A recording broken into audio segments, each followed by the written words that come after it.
Hello, everyone, and welcome back to another episode of Play, Pause, Rewind, our 75th episode, coming out one day before Thanksgiving. Is that wise? We will see.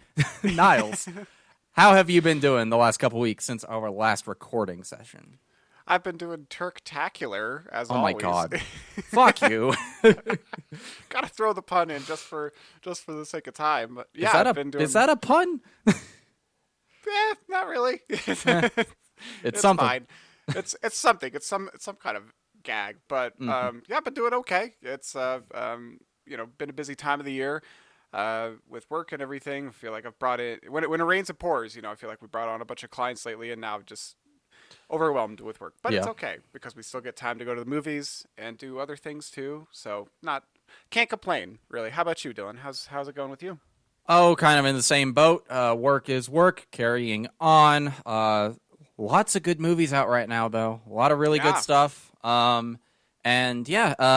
for the holidays, and some of my friends are getting married soon, which is really exciting. But Yay. Just due to the timing of this episode, happy Thanksgiving to all of our listeners and viewers. Thank you for all your support so far. But yeah, we're going to talk about two different things today.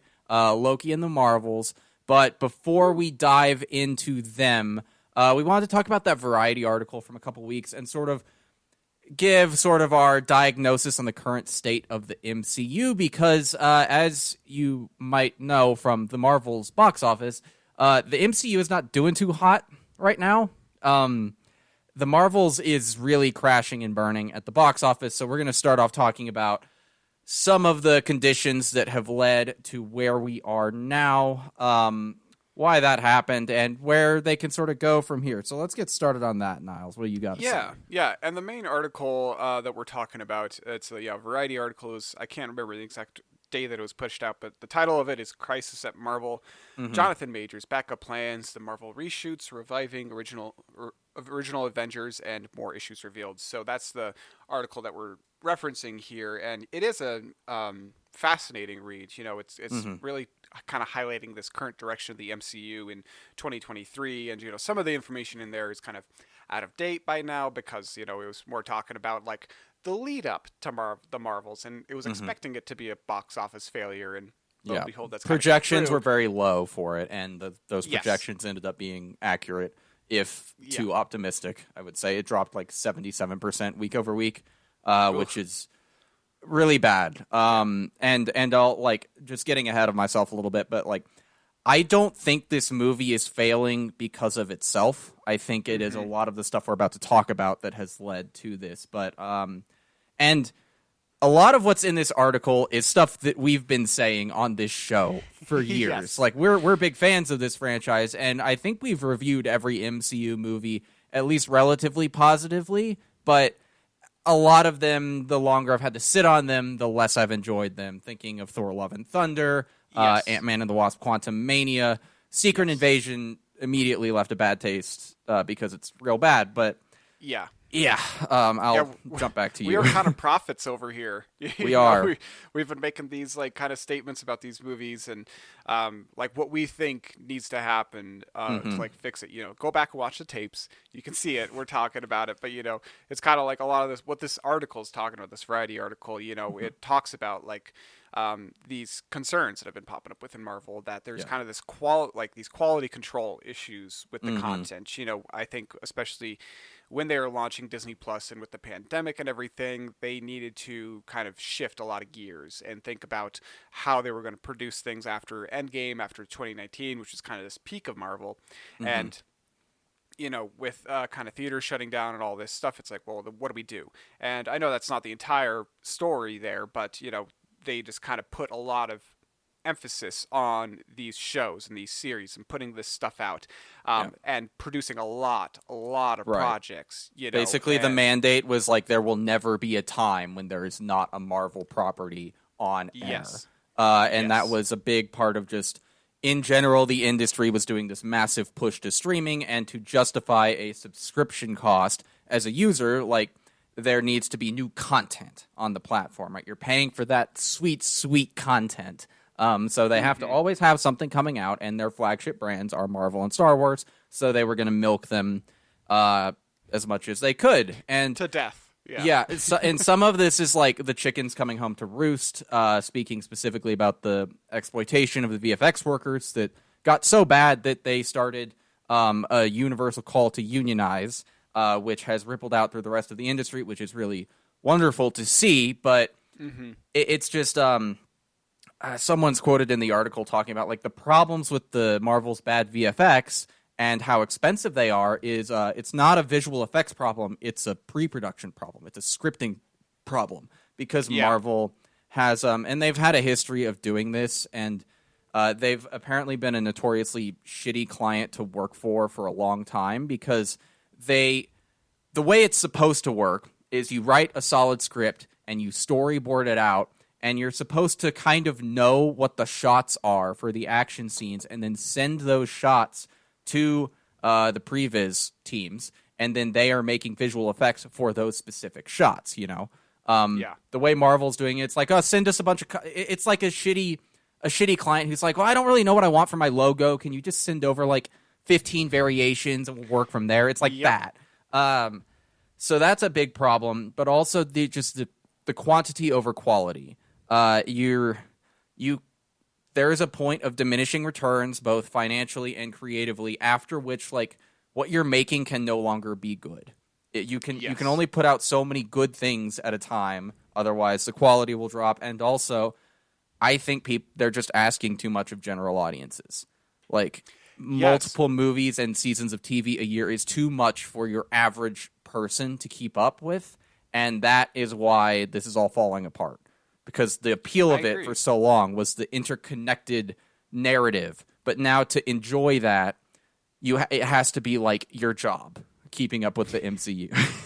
Yeah, right. Like you see those memes online sometimes. It's like 20 years from now explaining to my kid, you need to watch like 7 years worth of MCU content to be caught up for this movie. And it's like essential viewing. It's like, like you can't expect audiences to do all that legwork. You know, you need kind of this, it needs to be relatable. You don't need, like, you can't expect everyone to have watched all of this, these decades of content. It's just too much. So yeah, I think like we've talked about it before, the MCU just really needs to like take a fucking breath, to take some time to slow down and really focus on honing their craft a little bit more. And like, obviously they want to make money, and that's fine, you know, but you can't do that if your films and your series don't have the legs to get you there. You need to give it some time to breathe and, you know, give your creators time to actually create, and don't stress them with like this production line.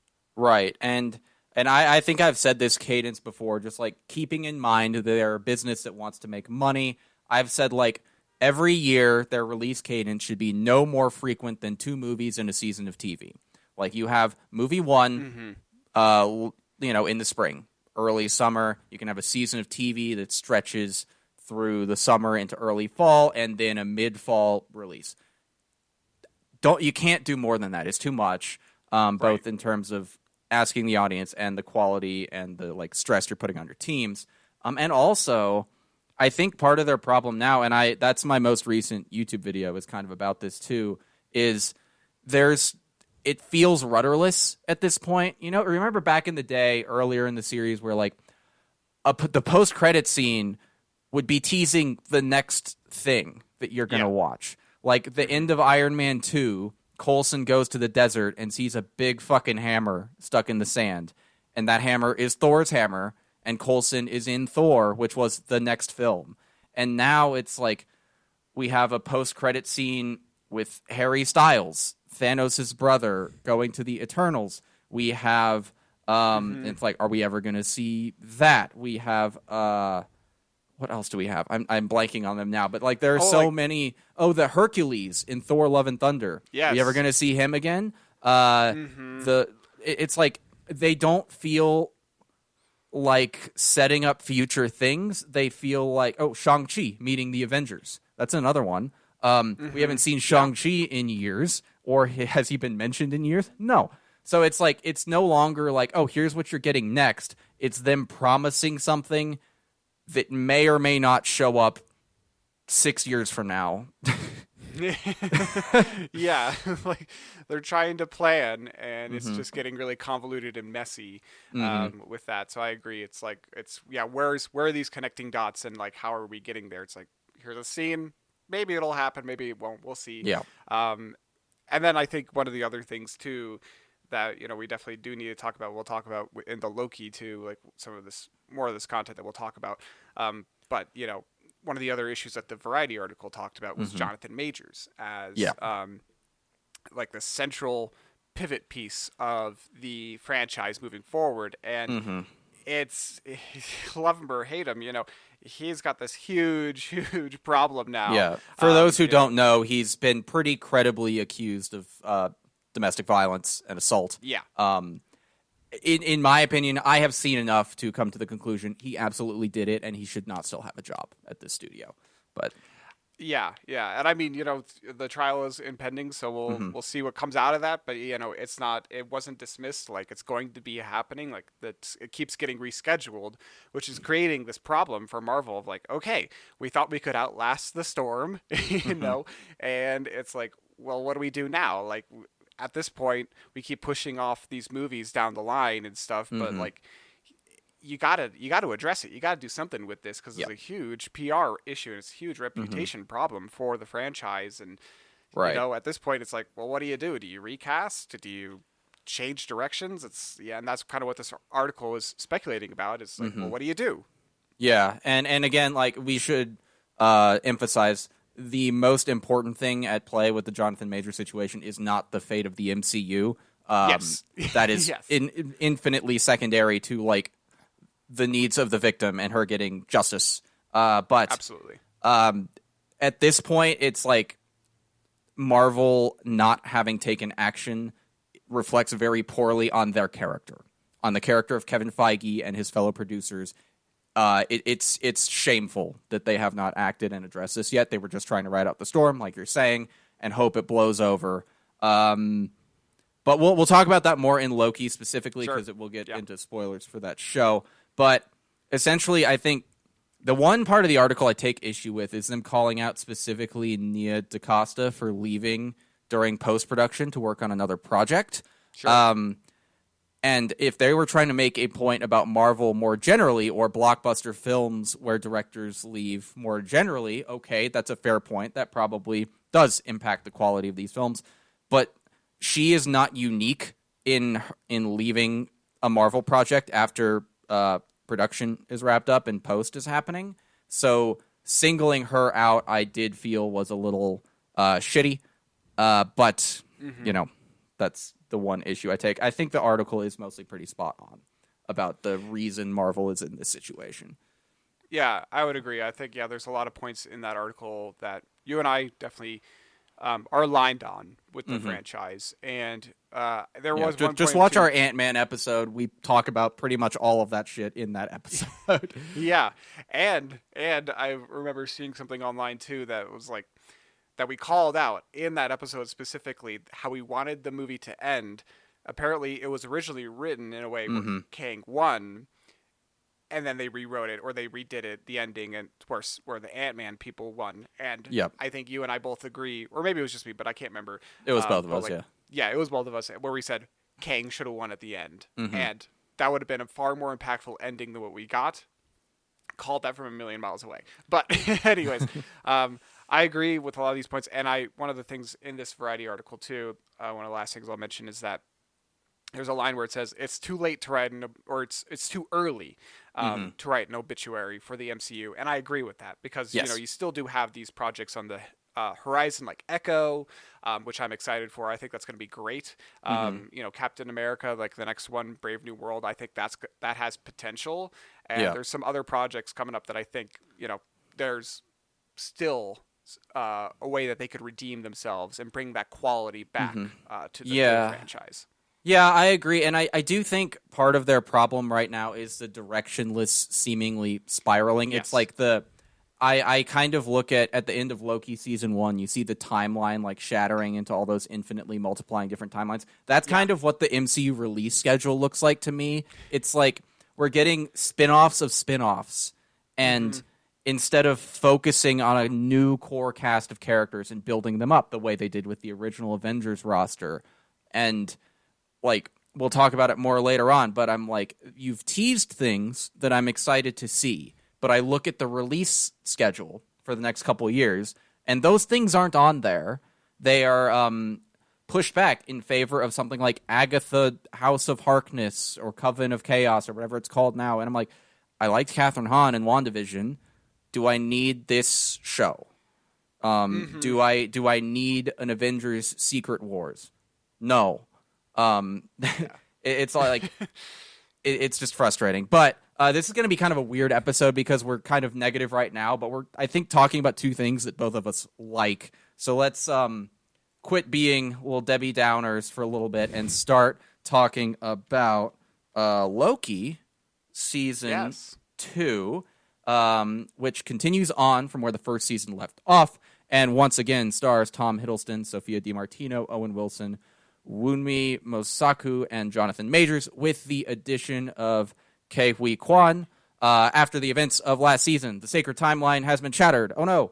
And an infinitely expanding multiverse is being created, and Loki and his friends must race against time to save the TVA and all of these new timelines from destruction, while Loki is also dealing with a new problem called time slipping. So we'll do non-spoilers for a few minutes and then spoilers. What are your initial thoughts on Loki Season 2, Niles? This season, I think, solidified for me that Loki as a series is one of the best MCU series, if not the best one. Because, like, I just think there's a lot of great quality here. Like, the cinematography shots are just breathtaking in many respects. Like, the people who are behind the camera are really thinking through, like, how is this going to look? And they're just very visually, like, in a lot of ways symmetrical sometimes, which I think feeds into the themes of the show, but they're also just really cool to look at. And I think there's a lot of great character growth and development in this series too. I think the concept of, like, the TVA and where they took this Loki, this god of mischief, is just really cool too. So I was just really impressed by this series. But I think one of the main reasons that this series works so well for me and why I think it's the best is because it takes, like, this character that we've known for a while, Loki. He's been in, like, so many series or in so many movies now at this point, and we didn't just start out with a brand new character, and there's nothing wrong with doing that. But like, you know, we've already spent a lot of time getting to know him, and we're so familiar with him. He's got such this rich background that there's such, like, a fan base around him. So you already have this strong emotional connection to him. So it's like, it's really easy to get into the story and just, like, just jump on in. It's not like you need to spend a lot of time understanding who Loki is. You already know who he is, and it's just this whole new area of the MCU with the TVA and time and everything like that. So I thought this second season was just, kind of that cherry on top because, like, I think we've reviewed Loki before, and, like, a year ago or two at this point.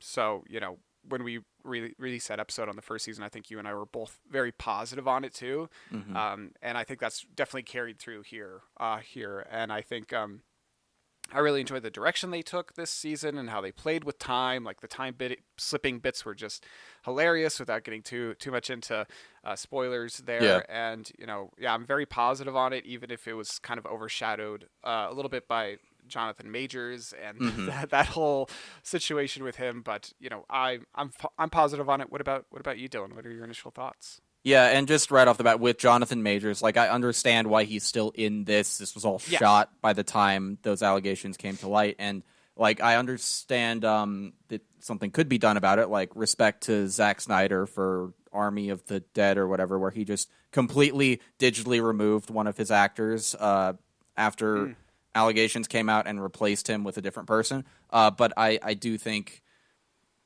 Jonathan Majors is in a lot more of this series, and that wouldn't have been feasible. But yes, I agree. I will say I thought the storyline of this season was a little bit meandering at times, but otherwise I really, really liked it. I love that it just feels like season 2 of a TV show. A lot of the MCU stuff is very reliant on that interconnected nature and having viewed all those other things, but like, provided you have seen Loki's story up to the start of Loki season 1, and you've seen Loki season 1, like, it is just continuing on with the television show that they started, which felt very refreshing. And I also thought the season was pretty well shot, and I think a lot of that was due to the TVA itself. A lot of the season takes place in the TVA.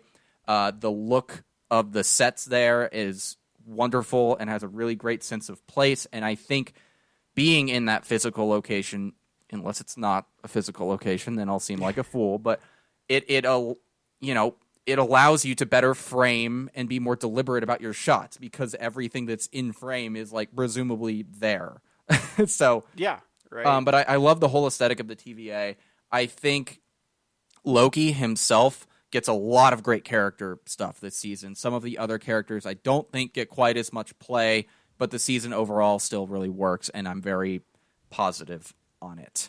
And I don't have much else to say outside of spoilers, though. So you got anything else before we shift over? No, yeah. Let's move on into spoilers and talk about this fantastic series. I really enjoyed it. Yep. Ouroboros, Ke Huy Quan's new addition to the season. He's so delightful. What a fun character.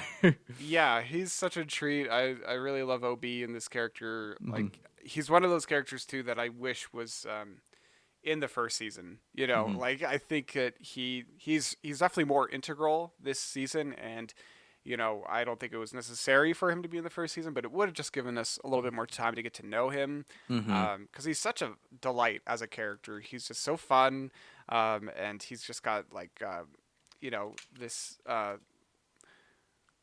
simultaneously he's kind of this wise sage role who knows everything there is to know, and at the same time it's like, I have no idea what's going on. Yeah, he's so innocent I'm just and here goofy. to help. I think I have a feeling that he wasn't in season 1 because they wrote this character to bring in Ke Huy Quan, who blew back up in acting with Everything Everywhere All at Once, which came out the year after Loki season 1. So I think it was like, we need to get this guy in the MCU. Let's write a character for him here, and they did. Yeah. But I love the idea that both he and Victor Timely wrote the TVA manual using the work of each other as inspiration for what they wrote, which is a fun use of the origin of his name, Ouroboros, which is the snake eating its own tail, right? And it's like this fun time paradox that shouldn't really be possible, but because, like, it's fun and it works in the thing about the TVA, but. Yeah, I mean, his whole character, like, just all the interactions with him are that kind of Ouroboros effect. Like, when Loki's, like, kind of talking with him at two separate points in time, kind of like Watchmen in a way, where it's like people are speaking through Dr. Manhattan to each other. But, it's kind of like here Loki's talking to Ouroboros in one point in time and in another point in time, and they're having the same conversation. And right. Like, and Ouroboros is starting to remember having the conversation before because Loki keeps time flipping back. It's great. It's really fun. Yeah, I thought that was so neat. And then, just a great addition to the cast here. And I mean, do we want to talk about Jonathan Majors in this? I think we have to. Yeah, we do. We do. He's a talented performer. And he was very good in Loki season 1. I think he's less good here. His performance as Timely is a little weird. I understand what he was going for, but and you know what? Maybe his performance is good, and I just don't want to fucking see him. And that's tainting my perspective. But because I like the Timely character, but like the real world does take priority. He shouldn't. He's got to go. I think. Yeah, I agree with you there because I think he's a great actor. Between his different portrayals of He Who Remains, King, and Victor Timely, you can tell that Majors, he does have some range. He's good at what he does, and he brings power to these performances.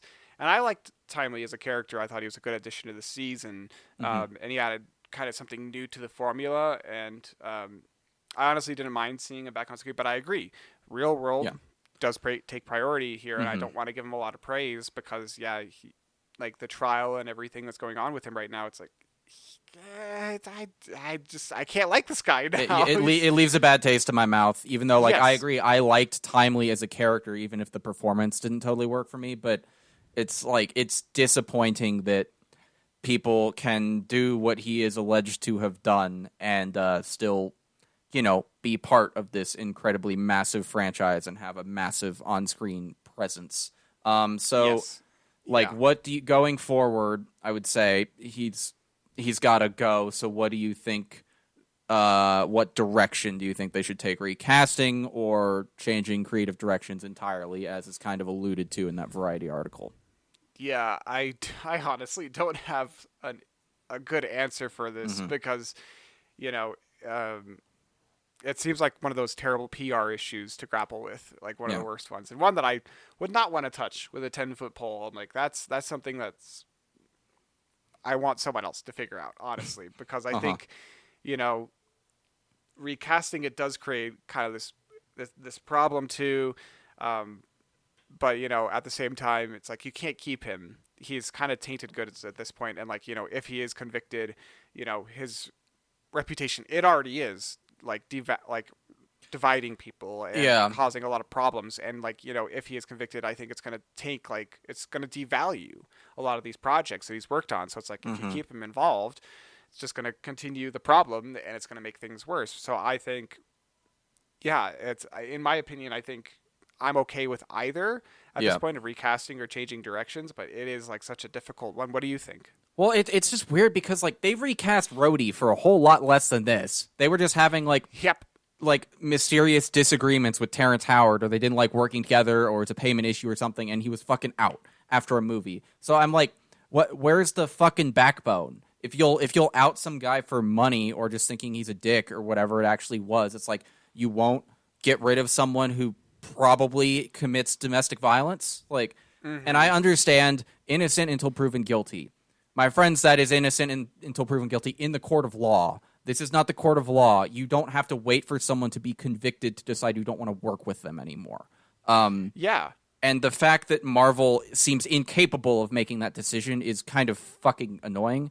And Yeah. I said earlier, it reflects poorly on Kevin Feige. Like, I think he is a lesser person for being unable to make a decision on this.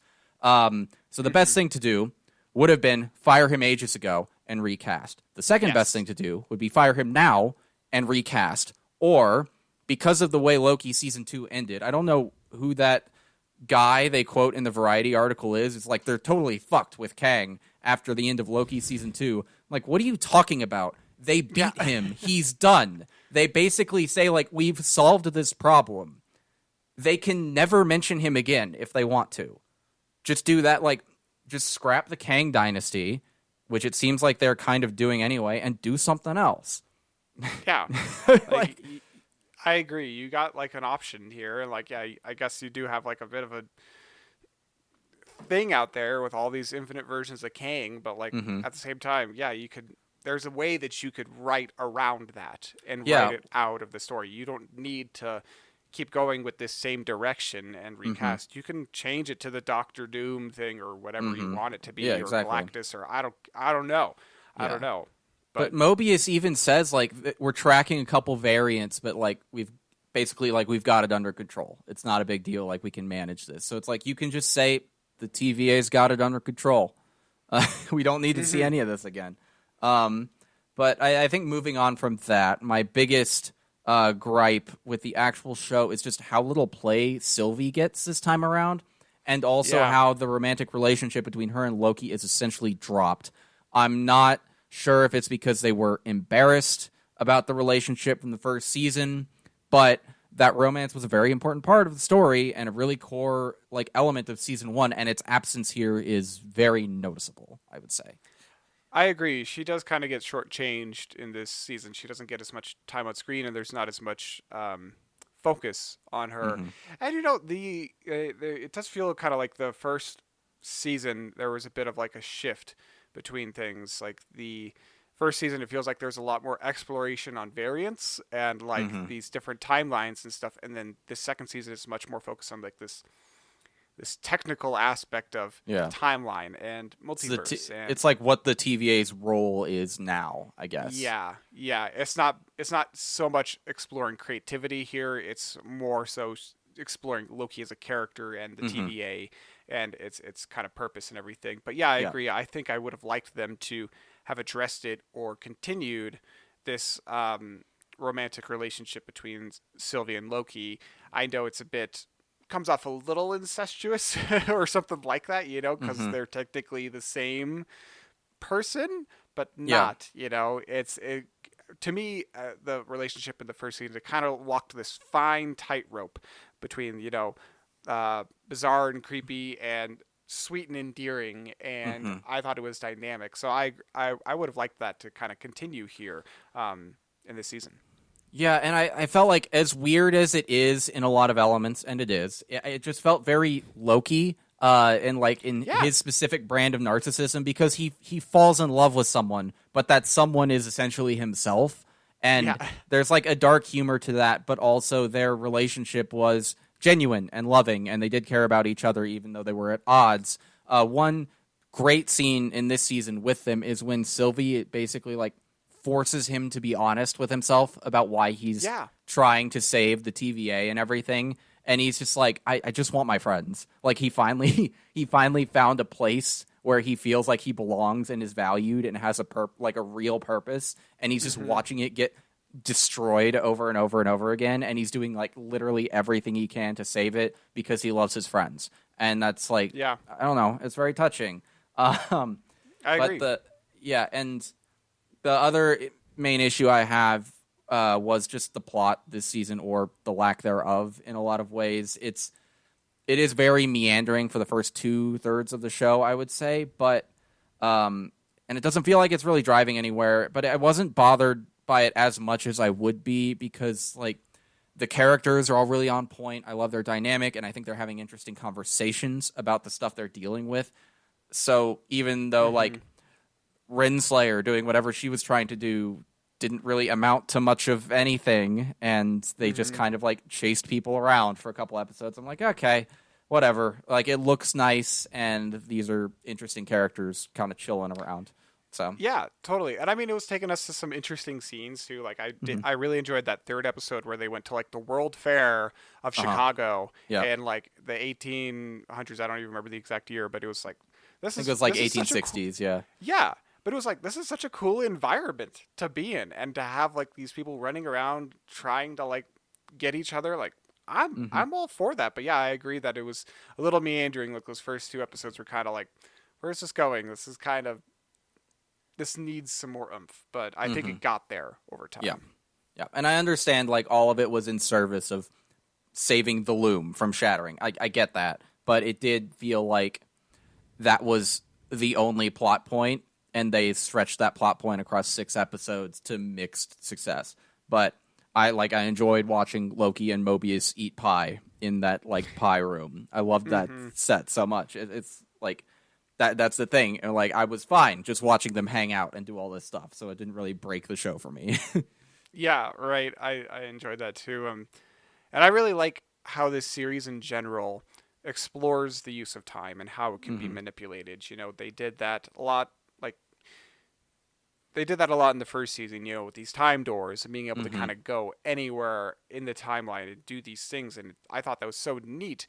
But I think this second season kind of takes that one step further with the time slipping ability. I thought that was really cool. How Loki can like do these things and experience the same event over and over again, and how he's even able to take the time once he controls the ability, like take the time to learn about quantum physics. It's like, it'll take you a century to learn it, and then it's like several centuries later. Oh geez, it's like a SpongeBob kind of cutout there of like a few moments later. And it's a very funny sequence too, because he's like, all right, hurry up, we got to get through this. You got to get there now, okay. But it's also weirdly existential, because that he has experienced this same moment for hundreds of years, and is probably like, it's a much better version of the ending of The Flash, where young Barry tries over and over and over again to change the outcome of that event, but that movie sucks and this show is good. So it works better. This here. this is a much better representation than that CGI mess. Mm-hmm.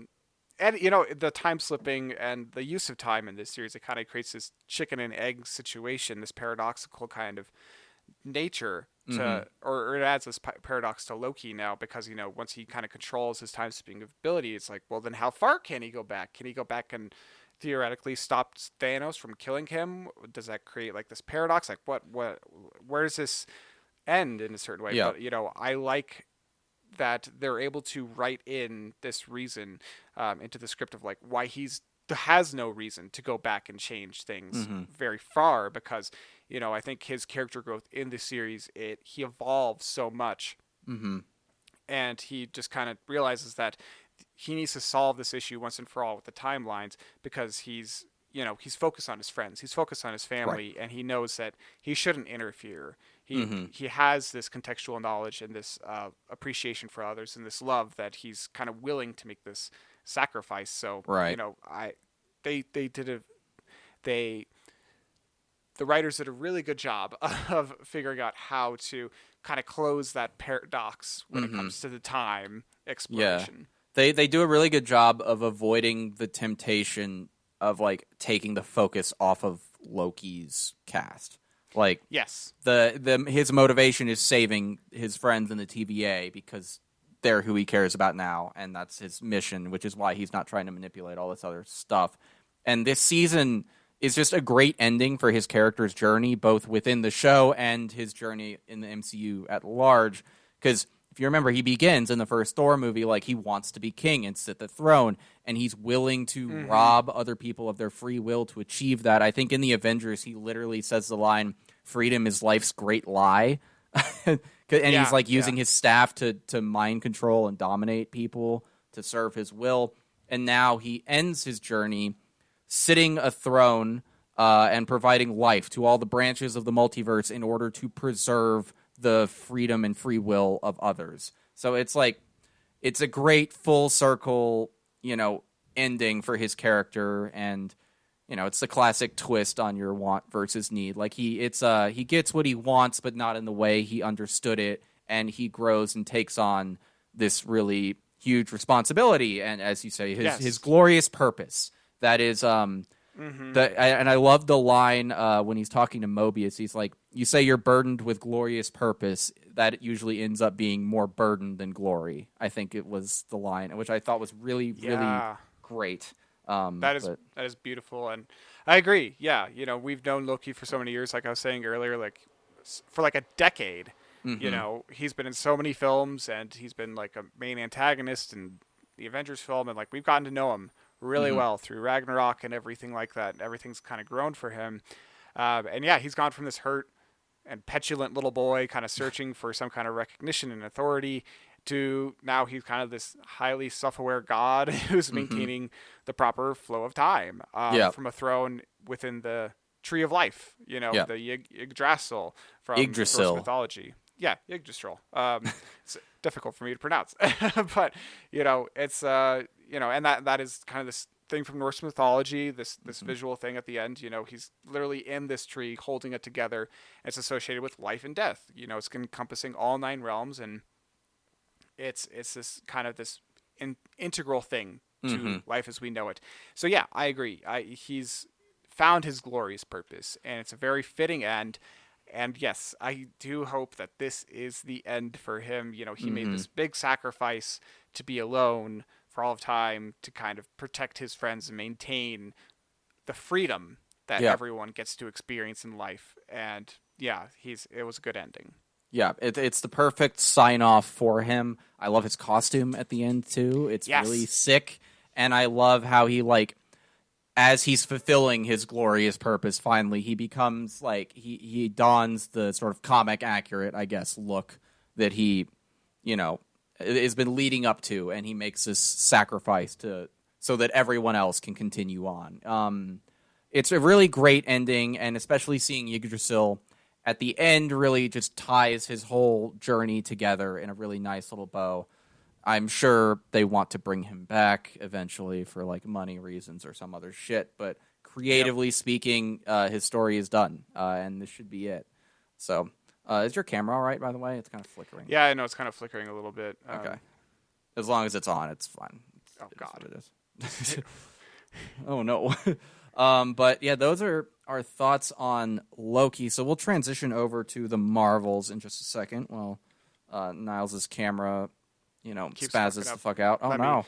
The Marvels, sequel to 2019's Captain Marvel, is directed by Nia DaCosta and written by DaCosta, Megan McDonnell, and Elisa Karasik. Brie Larson and Samuel L. Jackson once again star, this time alongside Iman Vellani and Teyonah Parris. The film follows Carol Danvers, Monica Rambeau, and Kamala Khan as their powers become entangled, causing them to switch places when they use them, as they must discover how to grow and operate as a team, while defeating a villain intent on destroying all of the worlds Carol calls home. Again, couple minutes, non-spoilers, and then we'll jump into spoilers. Niles, what are your initial thoughts on The Marvels? I had a very positive viewing experience with this one, and I just don't really understand why this film is getting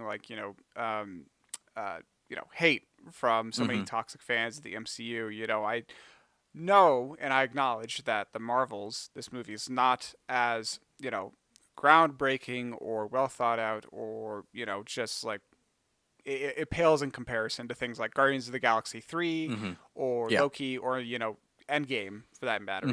But this movie, I feel like The Marvels has got heart, it's got character, it's got a fun narrative, and I think it really delivered on what it promised to be, which is just kind of this enjoyable team up movie. I am definitely positive on it. And, after reading the Variety article, I didn't realize that there were reshoots for this movie. So that was kind of a little eye-opening for me. And kind of looking back, I think that there are some scenes that maybe, if you're looking a little bit closer at them, you can tell that they were reshot or just kind of written in really quickly. But, all that being said, it's not a perfect movie. But I think, and there are things that could have been stronger, but I feel like it delivers on what it promised to be, and it's just a fun story. What about you? What are your initial thoughts? Yeah, I had a lot of fun with this one. It's definitely carried by the charisma and chemistry of the three lead actresses, but I thought it was just a really fun, well-paced MCU entry. It's the shortest MCU film ever, I think. I think it's like an hour, 47 minutes long. Wow. The biggest thing that lets down is a pretty bland villain that doesn't really have a lot going on. Nothing wrong with the performance or anything. It's just she has a very simple goal. She's not really that dimensional of a character, but Yes. I'm with you. I don't think this is the MCU film that deserves to be languishing at the box office in the way that it is. And like we talked about earlier, I think a lot of the reasons this movie is failing, and it is failing financially, are due to problems that have existed with the universe and franchise for a long time, and this is just kind of the other shoe is dropping. And, I think I was curious to see how its Weekend 2 performance would do, because a lot of the buzz I was seeing leaned more positive, and both of us were really positive on it, and the other friends we saw it with really liked it. But I think the overall buzz is more mixed, and that's just not enough to get people into the theater for this franchise anymore. Yeah. And I forgot to mention up top when we were talking about it, but I think another element that might just be at play with the Marvel series being in decline is just people might just be done with it. They made a movie literally called Endgame, and it's been this thing has been going on since 2008. There have been a shitload of movies. People move on. Maybe people have just moved on. I don't know. There are those weird basement dweller incel people who have been had it out for this movie specifically, and the first one, because Brie Larson correctly called out that it was kind of bullshit that everyone who interviews anyone for these types of popcorn movies is a straight white guy. That's not the only perspective that matters. So if that's the only demographic reviewing movies and interviewing movies, something will be lost, because that's only one perspective of many. And they've, had it out for Brie Larson ever since then. But I don't think those type of people really have a measurable impact on the real world. I think their toxicity, it reaches people's ears, but I just don't think they have enough influence to affect the box office. So I don't want to pin the movie's failures on them, but I mean, I do. I would love to. I just don't think it's realistic. Like, they suck, and I would, but yeah, that's the thing though. It's like, I think it's really fun. I think it's an upper mid-tier MCU film. I think it has really visually creative action sequences, which is hilariously a weak point in this action-adventure franchise. And Brie Larson is great. Iman Vellani is great. Teyonah Parris is great. Samuel Jackson is just having a fucking good time. And I like him in this a lot as well.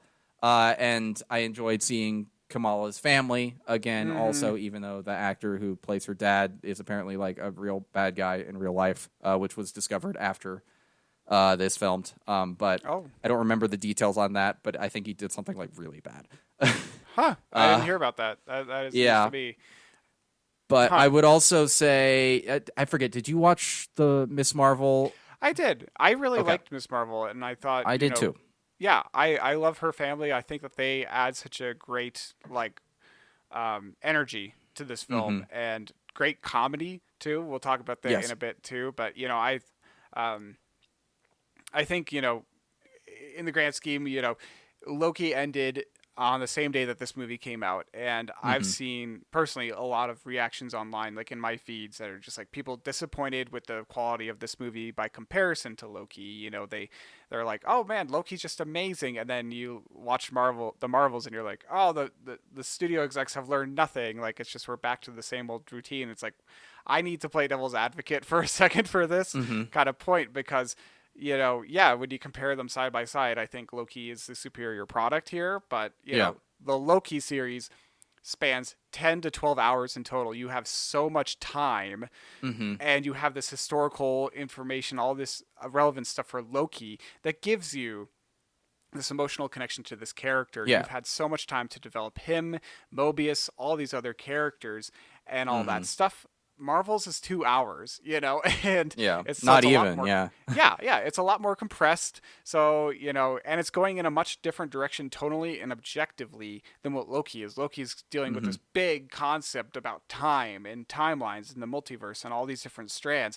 The Marvel's is like, all right, we're connected, we're entangled, let's find our way out of this and punch our way out. And so I think it's like, it's you can't really compare the two side by side objectively because they're so different from one another. And one's the end of a character's journey, and this is like, I would say like that's the series finale of a really epic show. This is like a really fun, like, pulled episode of like a Saturday morning cartoon or like a comic book issue. It's like one is a culmination of a story. This is an entry in an ongoing like adventure serial sort of deal. Exactly. And I think it works really well in that regard. And I think it is really well paced. There's one part that if I remember to talk about, I was like, this kind of wasn't built up to enough, but I'll get to that in spoilers. But yeah, I liked this one. I think it had the problems it had were a lot of problems that early Marvel movies had. Like a kind of basic plot structure, a villain that is kind of the least interesting element of the movie.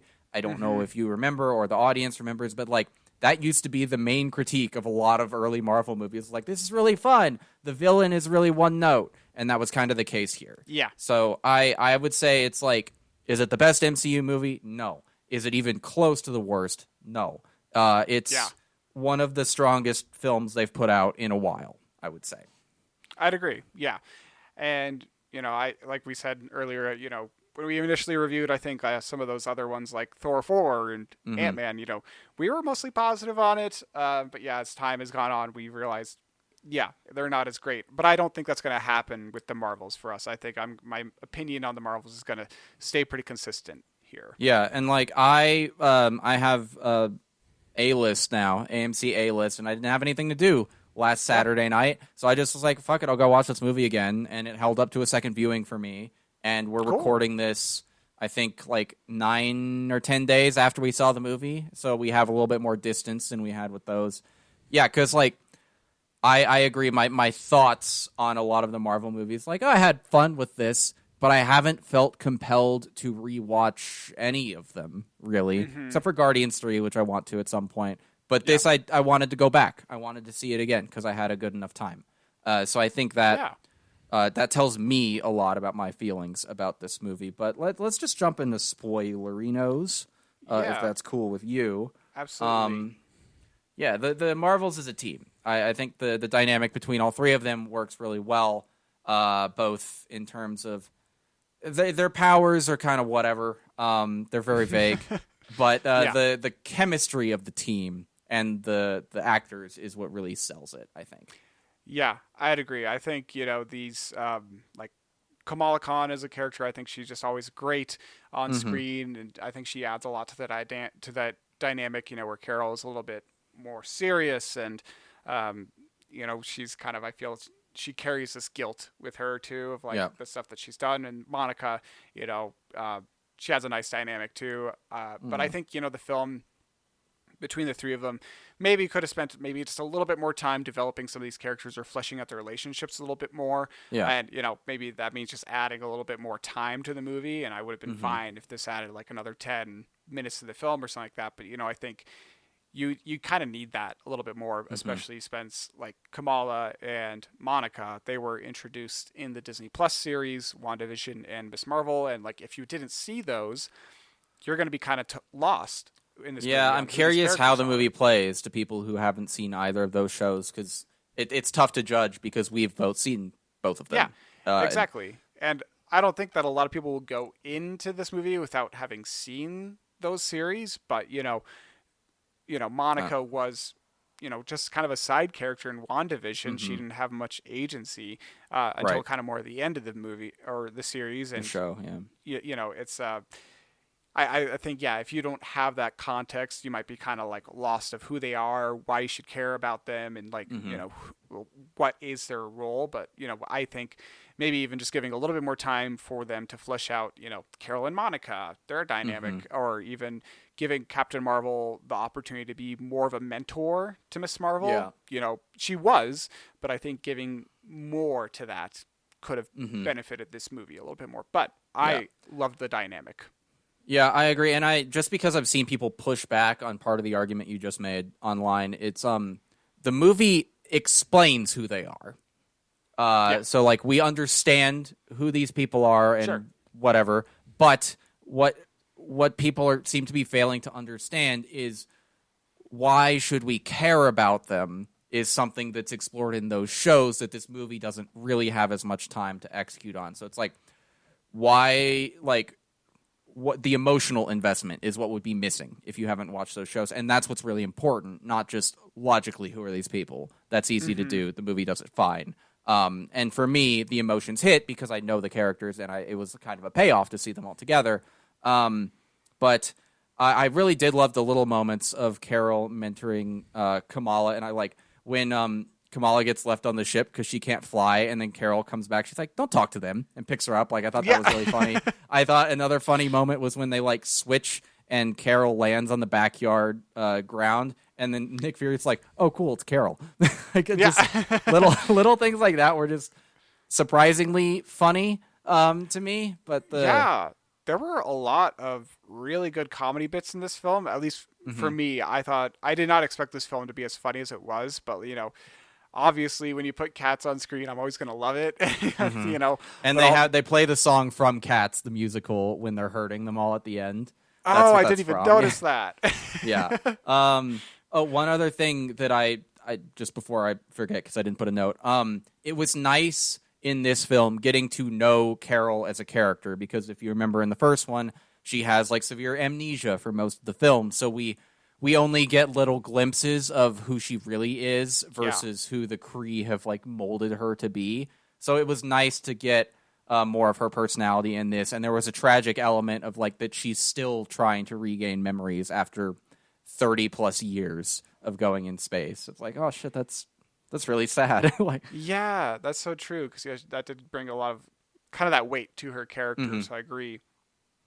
But yeah, there were so many great comedic bits in this movie. Yeah, like I liked how they brought back Goose and integrated his species into the plot a little bit more. I was a little unclear how those cat eggs started popping up all over the space station, but I don't really need to know why. Yeah, maybe that's how they reproduce. They just materialize places. Yeah. I don't know. Fuck It was a little it's a confusing. weird alien space cat. Yeah, you don't need a lot of logic when it's got tentacles that come out of its mouth and stuff. But yeah, I loved the singing planet, like where everyone's kind of singing and that's their way of communicating. I thought that had a lot of good gags. Really great idea. I love the like little sparkle effect that happens around Carol as the dress materializes, like very Disney Cinderella type shit. It was pretty cute. I wish we'd spent more time here. My one issue with this, and I mentioned it to you, and I haven't watched a movie musical in a long time. I think the last one I saw was Greatest Showman, which was years ago. But so maybe this is just how musical movies are, and I'm forgetting. But the audio for the singing just didn't feel fully integrated into the reality of the scene for me. It was just too clearly ADR'd. Sure. It's not a big deal, but it did feel like it was separate from the people who were singing. But again, maybe that's just how audio for movie musicals works, and I have forgotten. But what a creative planet. Creative, fun idea. Yeah, it's such a unique concept, and it's kind of refreshing when you go to so many bland alien worlds where it's just like, oh, okay, what's this one? Like, it's not super creative. Like, this one did feel creative, and I liked the environment and the scenery. You know, it just kind of felt like Greece in a way. Yeah, just like a little bit. just going there and just kind of on a coast. But I thought that was great, and you know, Kamala's family, like we kind of mentioned already, I think that they're such a hoot. Like the family dynamics, they feel genuine to me, and they feel relatable and sweet and actually funny, like all their kind of lines and stuff. And I think Kamala as a character too, she's pretty funny. Like the actress of Villani, she does a really good job of embodying this kind of enthusiastic, bubbly, and awkward teenager. And I think that is just kind of her personality as a person, and it's just shining through really well. But I think that she does a good job of bringing humor and wit to this movie. She's also a massive nerd in real life. Like, she dressed up as Miss Marvel for Halloween in like 2017. I think there's that picture comparing her Halloween costume to the one she had in the show. And I do love, like, she argues with Kevin Feige a lot about the lore and the shit in the Marvel universe. Like, Kevin Feige is very insistent that the MCU Earth is Earth 616, which is like the main comic continuity Earth or whatever. And Iman Vellani's like, no, it's not. It's not that. And then in an interview recently, she was like, I think what she said was like, I'm going easy on Kevin for a little while until we get Miss Marvel season 2 greenlit. Like, if he wants to think the MCU is Earth 616, like, I'll let him believe that for now. That's so great. She's a hoot. Yeah, one element, too, that we didn't mention earlier that also hurt this movie's box office is they weren't able to promote it until the day it came out because of the strike. Again, Disney is the party at fault for that, along with the other studios, of course. But and that usually, from what I read, accounts for about 10% of a film's box office, is the ability to do a promotional tour with the cast. And it's like, wow, you have these three really charismatic and likable leads who could be going on late night TV together and like joking around, but you can't because you won't pay people properly and won't give them protections around AI, which, you know, it's resolved now. Hooray. But I really loved the first action sequence in Kamala's house. Mainly too, like, the camera work is very dynamic there, and they're switching between the house, the little space elevator, and the Kree ship. And like, it's a confusing setup for an action scene, but it's executed well enough to where everything is clear, and there's a lot of really creative moves, like when Monica throws that guy and then kind of phases through him and then rematerializes to punch him back in the other direction. Yeah. It's just, like, again, for some reason, you know, I mean, we know what the reason is. The Marvel series is, like, weak on the action front. General. This movie wasn't. It was it had really fun action scenes, and also the part where Kamala is next to Goose and Goose just like gobbles that guy and she just like screams. Like, it would have been so typical MCU to have her like make a quip in that moment, but the humor of that comes from She doesn't know where she is. She thinks this is a cat, and it just devoured a man with surprise tentacles. Like, yeah, very funny. It's just good. Like, it's a good sequence. Yeah, it's such a fun sequence. Yeah, I think that was probably one of my favorite parts of the movie, because then you get like the Khan family kind of interacting with the fight too, and they're like totally useless and helpless, but like they're trying, and it's like they're home and like all their shit's getting destroyed. And I did like that kind of first scene too, where like Carol just walks down the stairs and she's like, "Hi." Yeah. Like, and then who's this weird woman in my house? Yeah. Well, and then when Kamala comes back, they're like, "Oh yeah, Captain Marvel was here." She's like, "What?"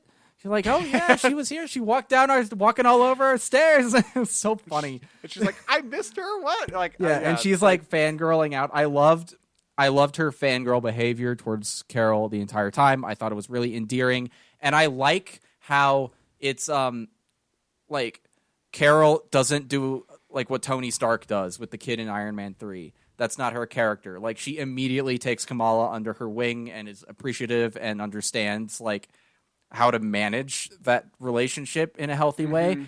And I really liked it was just such a nice moment where when they're fleeing the Skrull planet and she yells at her, like immediately after, she's like, "I'm sorry I spoke to you that way. That was out of line, and I'm like, I shouldn't have done that." It was like, that was cool. That's, it gives us insight into her character, again, which it has to play catch up a little bit because she was mind wiped in the first movie. So we need to like learn who she is a little bit in this one, and it does a great job of that. And I really enjoyed them switching places using powers. It made for really fun and creative fight scenes, and it made so the balance of the fight could change at any point in time based on who goes where, right? Like, Carol is very competent and she could be fighting all these people, but boom, she gets swapped out for Kamala, who's like a child. And well, and I think it was great for Carol too, because Captain Marvel is like such a powerful hero that like forcing her to like kind of not use her powers, it creates something that's a little bit more interesting.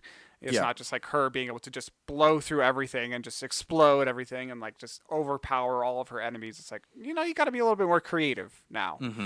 Yeah, because it's like she's at such a high power level, and and that works fine in the moments like at the end of Captain Marvel when she destroys the whole fleet of ships or whatever. It's like she's already overcome her struggle for the movie, and it is kind of I forget which YouTuber said it, but it's like a victory lap at that point. So it works in that context, and it works in Avengers Endgame when she shows up at the last minute to kind of like help and save the day, which is like, in addition to that movie being the original Avengers swan song, like that is probably a reason she doesn't go along on the time travel adventure with them, because like she's just kind of too OP for that type of conflict.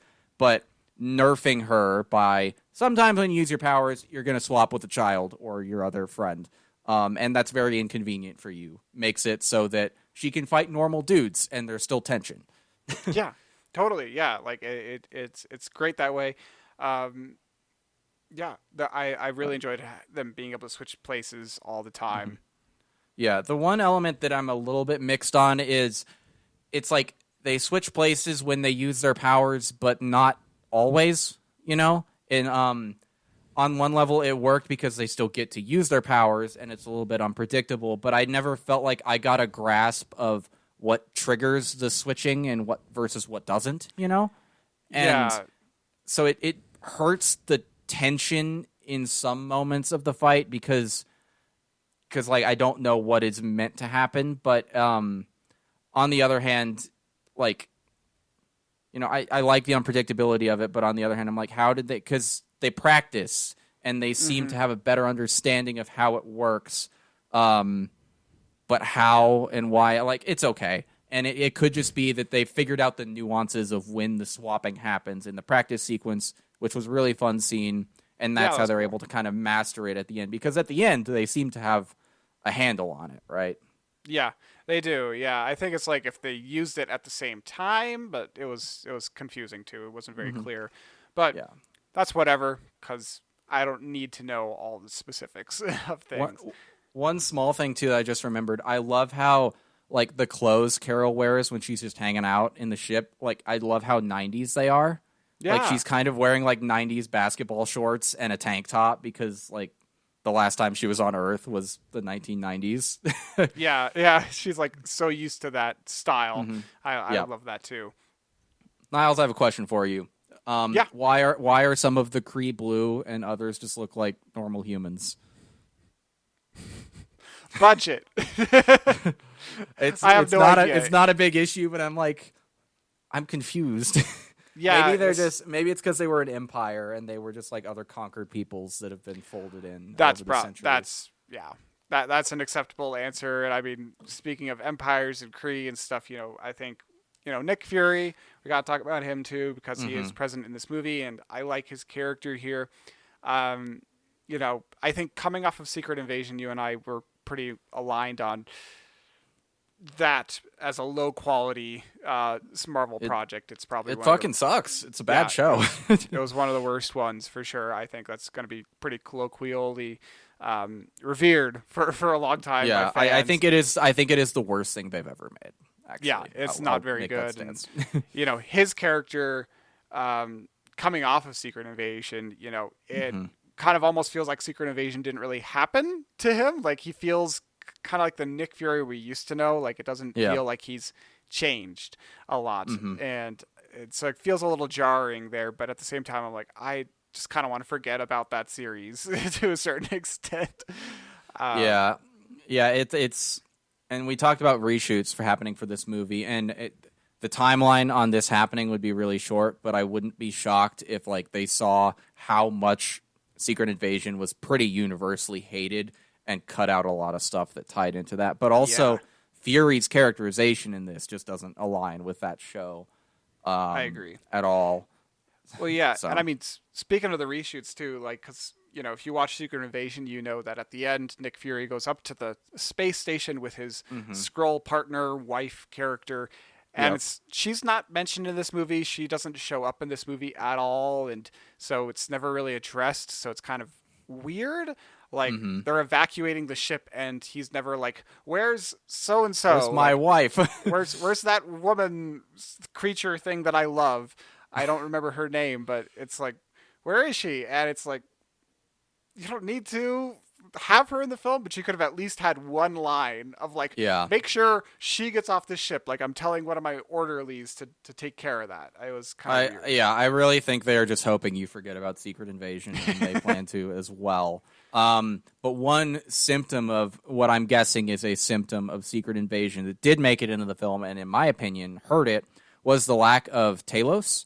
Ben Mendelsohn's Skrull from the first movie. He's also in Secret Invasion, and they killed him in Secret Invasion, which sucks. He was a good character, and it sucks that they killed off a good character in a shit show that nobody likes because now they can't use him anymore. Because there's a Skrull leader in this film who has a small role, and basically like he's negotiating with the villain of this movie to like kind of end the Skrull Kree conflict, and it seems like she's just fucking playing them and it's a ruse or whatever. But Carol kind of fucks it up, and the planet gets destroyed and a lot of them die. And in my opinion, that character should have been Talos, because he's just a emperor of the Skrulls, and I think the scene would have hit a little bit harder if Carol had fucked up Talos' negotiation on accident by entering into the conflict where she wasn't needed, because like they've known each other for a really long time. Like they met in the 90s. They're probably friends, and it would have just been more sad if, she messed up his plans, and then it would have been nicer when she finds him a new home at New Asgard. Which Valkyrie cameo. She shows up for a second. Yeah. Love a Valkyrie cameo. She's great. But yeah, I agree. That was a missed opportunity and one that they didn't really plan out very well. Because, that would have been more meaningful if it was someone that we knew and someone that she had a personal connection to. And, whatever. They fucked that up a little bit there. They missed a trick by killing off a character in a thing that nobody liked. Yeah. Exactly. And I mean, speaking of things that people don't really like, what about the antagonist in this film? I think her name was Dar-Ben. Right? Dar-Ben. Yeah. Yeah. Played by Zawe Ashton, who is Tom Hiddleston's real life partner. Didn't realize that. She's fine. The character, it's just nothing. It's Yeah. just a typical like bad guy character. Yeah, I liked her grills. I like the stuff in her teeth. I thought that was kind of Okay. cool. And yeah, I thought it was a good performance from her. But yeah, I think the antagonist of this film is one of the weaker ones of the franchise. She just didn't feel very explored and very one note. She had two goals, which was just revenge and restore her planet to glory. And Yeah. she didn't go beyond those limitations. It feels a little clumsy with her, and yeah, yeah. She could've been Listening better. to the Weekly Planets review earlier this week, someone mentioned to them correctly her plan is the villain's plan in Spaceballs. Yes! Oh my god, I noticed that too. I It's forgot to Mega write that Maid. down. She's gone from suck to blow. I'm literally taking the atmosphere. What? I saw this in a movie. Where Yeah. was it? It's a little bit less silly in this because she makes little space gates that suck it all up, and it's all right. She wants to return her homeworld to its former glory. That's fine. That's a fine motivation, I suppose. She as with a lot of early MCU villains, she's not very interesting, but she serves the antagonist role fine enough to facilitate the stuff that works in the movie. Totally. Yeah. Yeah, she's fine, but yeah. And then there were just like things like, I think with the final climactic battle, it was just a little. I think that was one of the more underwhelming parts of the film for me, just a little bit. Yeah. It's the Like, weakest action scene in the movie. I The think final so. one. Yeah, it was just kind of like, okay, they beat her, and then they beat her again, and that's kind of it. Like it was fine, but like yeah. And one of the things too, like that was bugging me was like, where are all of her inept henchmen at the end of this movie? Like Yeah. for like all the time when she's flying around the spaceship, she's got like a bunch of goons with her and stuff. And then why is it just her on this spaceship stealing Yeah, the that's sun? true. Like, where's her number 2 guy with the evil goatee? Like, why is he not here with her too? Yeah, Like, I but kind of liked whatever. that character too. He was just like he had that like little bit of humanity where he was like trying to be cautious and protect her from herself and her plan because it was dangerous. But yeah, he is just kind of vanished. Maybe he went home. Yeah, she just didn't bring him with her. I don't know, but Yeah. it's whatever at this point. Yeah. One thing that I forgot to mention was I wish we'd spent a little bit more time on the musical planet too. It's a very fun Yes. idea, and the defense of it felt like it was over very quickly. That action sequence, and I've been told that at the end of the movie, Carol mentions that like Fury sent some people to check up on them and they'll be fine. But I remember leaving the theater and being like, "Are they alive? Did the musical planet live?" Like, Yeah, because we Right? don't check back in on them. Apparently, the movie does check in on them though, so my bad. But I was watching a video from film YouTube reviewer Chris Stuckman yesterday, and he kind of made a point that he wasn't sure what this movie was actually about. It's like a breezy, fun time, but like, what's it about? And I'll say I do kind of agree with that. I think there are some elements of learning to work as a team and like being part of a greater whole, and Carol learning a different way to solve problems other than just inserting herself violently into a conflict because that has unintended consequences. But nothing really feels like the movie is making a strong thematic statement about any of those things. They're just kind of present. It's more of a breezy, fun adventure film, which I do think is ultimately fine. But that one moment I mentioned earlier that I think that the pacing was a little bit off or something felt undercooked was right after they escape the musical planet. They're in that like field of tall grass, and Carol kind of like outpours emotionally. It's like I fucked up. I went back to destroy the Supreme Intelligence, and the consequence of that was like I set up the conditions for the Kree to destroy themselves, and I'm guilty about that. I'm like, I think that came a little too hot too fast. You know what I mean? Sure. I feel Yeah. like the film could have built up to that a little bit more. And I would guess that's what the film was meant to be about primarily, but it doesn't really coalesce into anything. Yeah, I agree with that analysis as well. Yeah, I mean, do you want to talk about that post-credit scene as well that we got here, where I think, yeah, we should. we go do for need it. to, because it's the introduction, I guess, official introduction of X-Men mutants into the MCU through a parallel reality / timeline that Monica Rambeau gets sucked into there at the end of the film. how do you feel about this reveal? Honestly, I don't give a shit about this. I like. Yeah, fair. It's so I like Kelsey Grammer's Beast in X-Men 3, a movie I don't particularly like, but I think he's fine in it. But I am baffled that they continue to bring back the Fox X-Men in these movies because they presumably want to build their own X-Men at some point down the line, right? So I don't know. Conventional wisdom to me would say let the Fox X-Men rest and lie untouched for a long enough period of time so that when you introduce your X-Men, people are not as ready to compare them to what came before.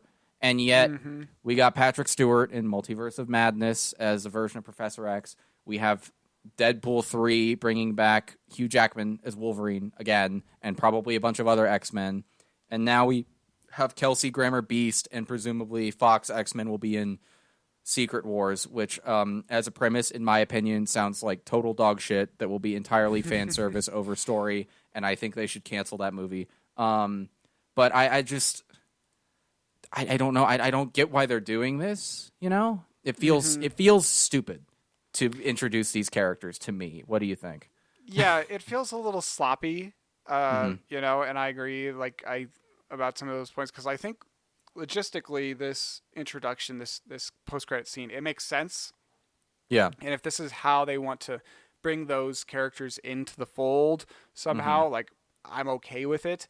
At the same time, you know, I think that I do have the some nostalgia for those X-Men, like you're talking about with the Fox X-Men. Like I like the way that the original Beast looks, like the original Hank McCoy. Like I think that character design is cool, and maybe that's just me, but like so I wasn't very impressed by the CGI looking Beast. To me, I was like, I kind of want something that looks a little bit more authentic rather than just like his makeup in X-Men 3 is really good. Like he looks so cool. Like I love that stuff. So I hope that they kind of stay in that lane. But this feels just kind of like this post-credit scene just felt a little sloppily stuffed into the film.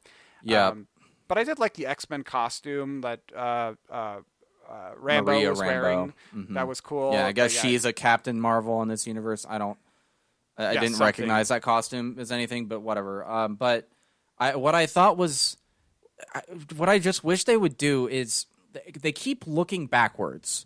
They keep going back and bringing back things that we like. And there's whispers in that Variety article. They talk about how like one of the plans to like rally the franchise is to bring back Robert Downey Jr. and Scarlett Johansson, who died in Endgame. It's like, why? Why are you doing this? You have all of these characters.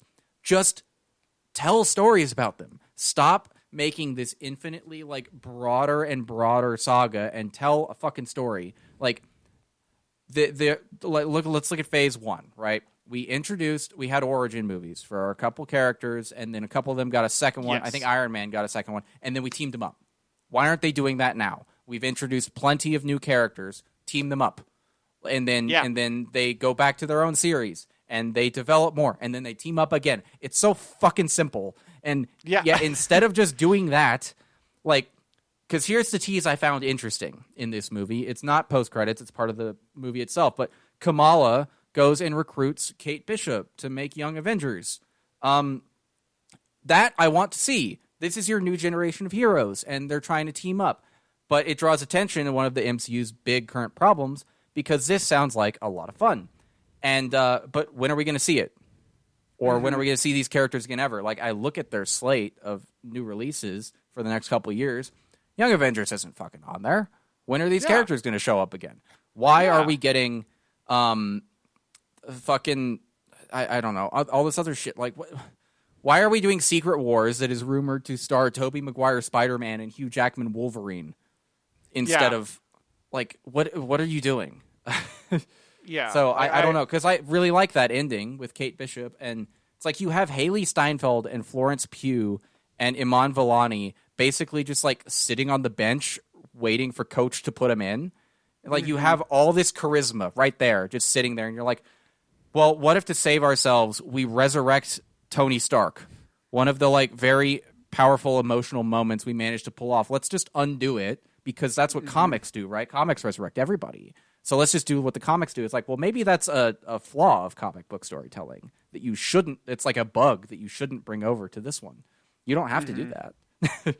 Yeah, I agree. I thought that tease with her was so cool, and because like I could see her stepping into that leadership role there and having her own little team. She's got the moxie for it. It's all you kind of need, and like she'll deliver. And I agree that they should just kind of shift gears to like more of a Young Adventures focus. But there's just this nostalgia that people have for the Fox X-Men, the original Spider-Man, all these other things from over a decade ago. And it is kind of a problem within the MCU that they need. It's a problem with fandom too. Yeah, it is too. It's not just limited to Star Wars. You're right. Yeah, we've talked about this before. Marvel. I mean, Avengers. Star Wars has the problem too. We've talked about it before, and I've said it's like a lot of fans have an inability to say goodbye, and companies recognize that and will exploit it to get your money, and it hurts the stories you love.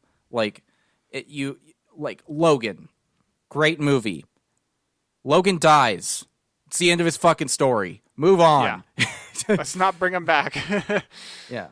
But okay, I don't want to end the discussion on that negative of a note. So like circling back to the Marvels, I really like this movie. I think it's a lot of fun. I'm sad that it's bombing.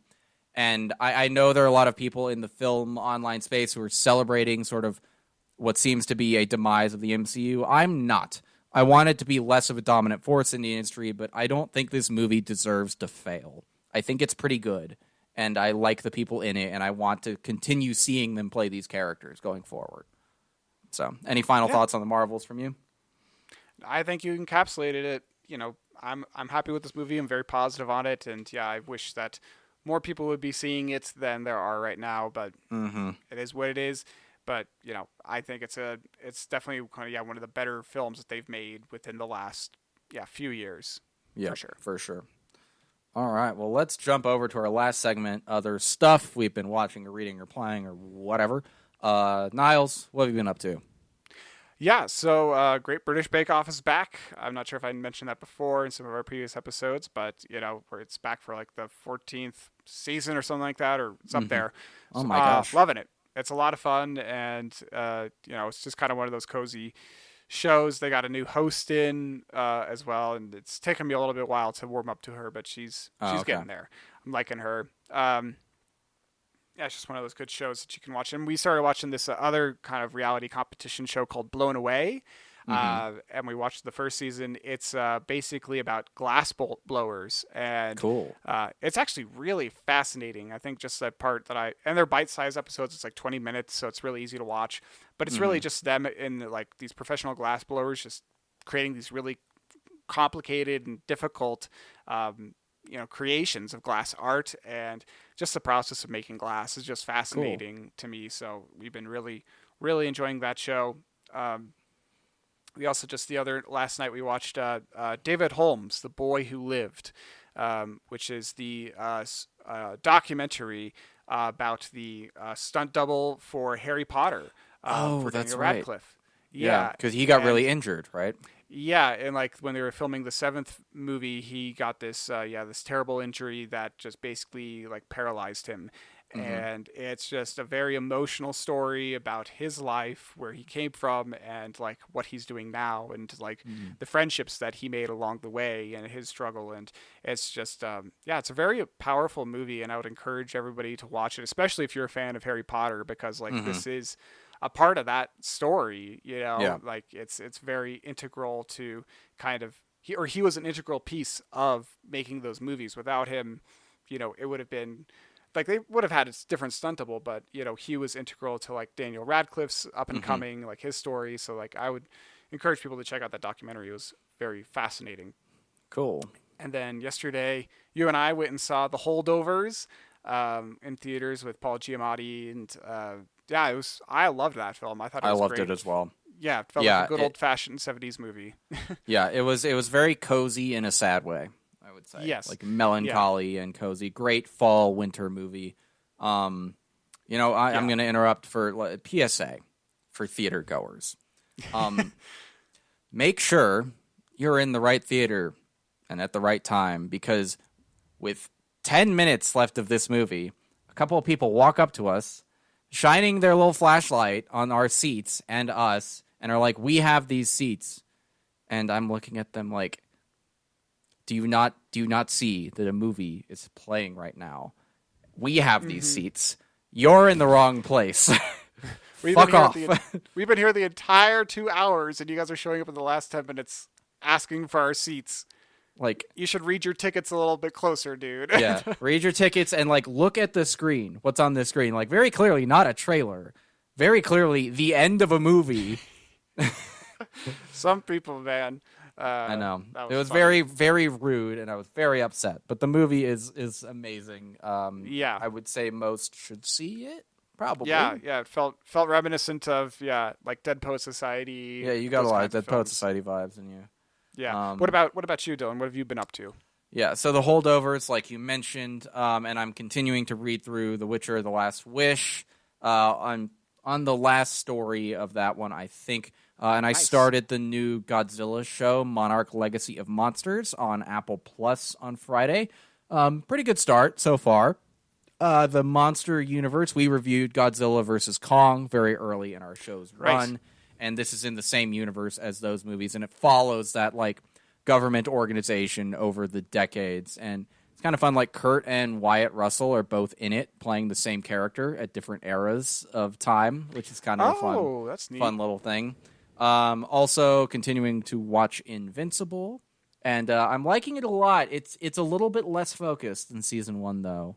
It's there are a lot of characters, and it's jumping between them all, and I don't feel like it's serving them quite as well as Season 1 did, but maybe it'll all come together. Have you watched any Invincible yet? No, I haven't even started. I need to. I've just been, other stuff dominating my life.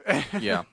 I also watched on Netflix an animated series called Blue Eye Samurai, which is so fucking sick. It's so cool. It's this during, I guess, a feudal era of Japan. They closed their borders off to the world, and anyone who was half Japanese, half white was seen as kind of like a demon or lesser than. And it follows a samurai who is half Japanese, half white, seeking to carry out their revenge on all of the white people on Japan who may be their father and may have brought them into the world.